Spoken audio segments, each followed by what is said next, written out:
మిత్రులారా, ఇవాళ ఒక ముఖ్యమంత్రి హోదాలో కూర్చున్నటువంటి ఒక రేవంత్ రెడ్డి రాజ్యాంగ స్ఫూర్తి కానీ ప్రజాస్వామ్య స్ఫూర్తి కానీ కనీస సైద్ధాంతిక విలువలు లేకుండా ఒక చిల్లర గల్లీ లీడర్ లెక్క ఇవాళ మాట్లాడుతూ ఉన్నాడు.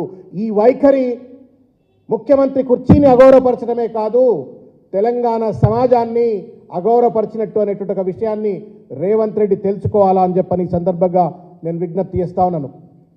బుద్ధి జ్ఞానం ఉన్నదా, అన్నం తింటున్నావా, గడ్డి తింటున్నావా అని చెప్పని వాళ్ళ రేవంత్ రెడ్డి గారిని మేము ప్రశ్నిస్తూ ఉన్నాం. ప్రతిపక్ష పార్టీ ఇచ్చిన వాగ్దానాలు అమలు చేస్తారనే భరోసాతో అమలు చెయ్యమని ప్రజలు మీకు పట్టం కట్టి మిమ్మల్ని వాళ్ళ అధికారంలో కూర్చోబెట్టిండ్రు. అదేవిధంగా ప్రజల పక్షాన ప్రశ్నించమని చెప్పని ప్రభుత్వాన్ని నిలదీయమనేటువంటి ఒక బాధ్యత ప్రతిపక్ష హోదాలో ఉన్నటువంటి ఒక బీఆర్ఎస్ పార్టీకి కేసీఆర్ గారికి కట్టబెట్టిండ్రు. ఇవాళ నీ బాధ్యత